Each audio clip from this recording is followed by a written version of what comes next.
behavior changed so radically when the testing started. When he was first acclimated to the ECG ward, he became much more submissive and fearful, and as the weeks progressed, it was harder and harder to get him to even focus on me. He would be sort of scattered and looking around at different things, because certainly I was a person that compromised his trust after that point. I looked like every other technician who came in and did terrible things to him.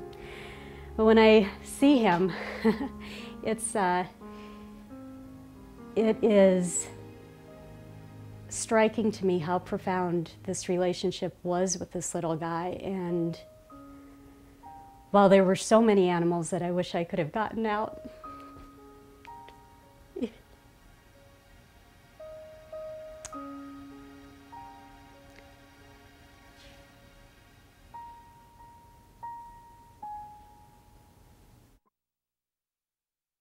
My name is Dr. Jerry Vlasic, and I'm a trauma surgeon working in the Los Angeles area. My job is to take care of patients that come into a major trauma center that have been injured, maybe in a major car accident, or perhaps have been shot or stabbed.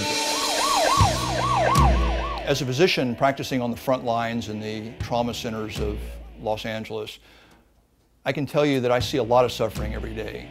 I see people suffering from their injuries, I see people suffering from diseases, and it makes me more acutely aware of other suffering, because animals suffer very much like human beings do. That said, I did do animal research for a year, experimented primarily on dogs. Our project was to try to develop an example of hardening of the arteries in dogs. All of our efforts to produce hardening of the arteries in dogs were frustrated because dogs are carnivores and they don't get hardening of the arteries like human beings do. We would feed the dogs pure cholesterol, and then we would scrape up the inside of their arteries and try to give them hardening of the arteries, and it just never happened. As far as I know, it hasn't ever been done today. So that was basically a year of laboratory research in my mind that was wasted. The vast majority of all animal research is never, ever useful for treating human health issues. Will never be useful because it simply doesn't apply. The physiology is so different in animals from human beings. I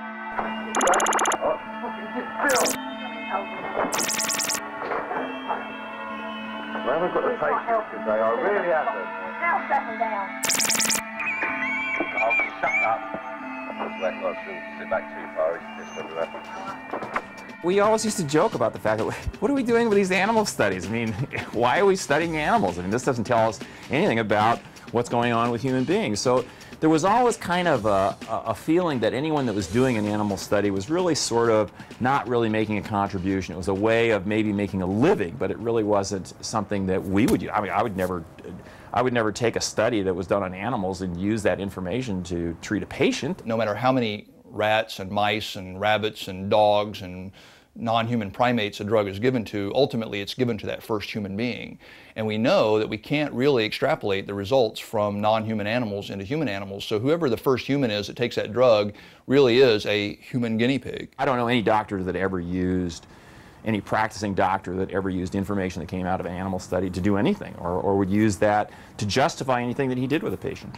In the 21st century, we have much more modern and efficacious techniques for testing drugs and for doing other medical research. I'll shut up. I shouldn't sit back too far, he's pissed everywhere. You've had your shut up, fucking sit still! It's ridiculous to think that we're depending upon a research method, that is animal research, that might have been useful in the 1800s maybe, when we were still elucidating how blood circulated. But in this day and age, we're looking at things on the molecular level and on the subatomic levels. And to think that we can do that in a mouse or a rat and then apply that to a human being is ridiculous. It just doesn't work.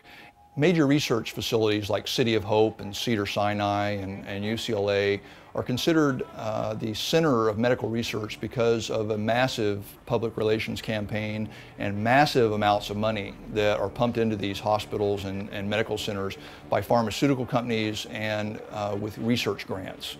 It turns out that when a researcher applies for a grant, and all researchers apply for grants because that's the only way they can stay in their positions, when they apply for a grant from, say, the National Institute of Health, for instance, that money comes in. Half that money goes straight into the hospital. They can use that to pay the janitors, they can use that to pay the rent, they can use that money any way they want to. Then the other half goes to the researcher for actual animal research or non-animal research.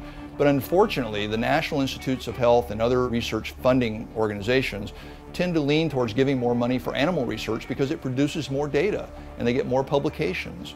And they're interested in protecting themselves in a legal arena by saying, well, you know, we tested this on rabbits and dogs and cows or anything else they want to test it on, and therefore we shouldn't be held responsible when it turns out to, lo and behold, produce heart attacks in human beings like that drug Vioxx did. Let me explain something about the City of Hope. It's the golden temple of cancer research. I lost my mother to cancer, my mother's husband, whom I absolutely adored. I lost a lot of good friends to cancer. But what they're doing there, if I took anybody from the public into this facility and you saw what they were doing to these animals, because I was the lay public at one time when I first went into these research facilities.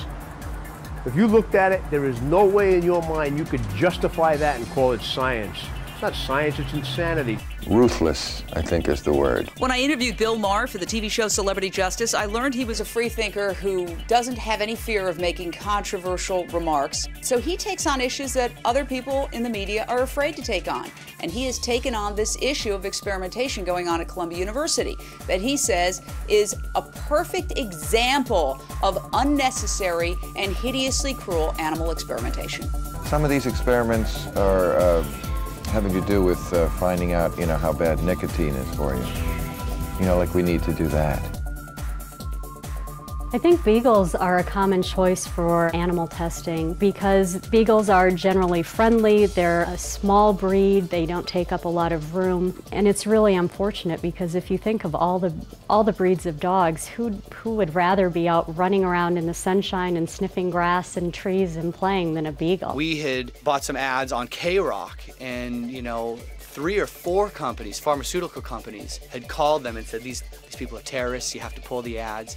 And they ended up pulling the ads for the show. I never really thought about the whole thing until I've gotten into it and realizing how important money is for everything, for advertisements. And obviously we can't show any of this stuff on TV, you know, because, you know, every other commercial's for fast food or for some kind of, for the meat industry or for some new, you know, anti-allergy pill or fucking Viagra or whatever. I don't know yet of anyone who's died from PMS. I know some people have had PMS who've killed some people, but that's different. To me, that's a particularly weak case to be making for the torturing of little creatures. I'm not an advocate of anything illegal. I can only, as a journalist, look at the social forces that might contribute to this kind of behavior. And I see that when the mainstream media refuses to show the images of what's going on inside laboratories and factory farms, it creates a social condition that could lead some people to extreme behavior.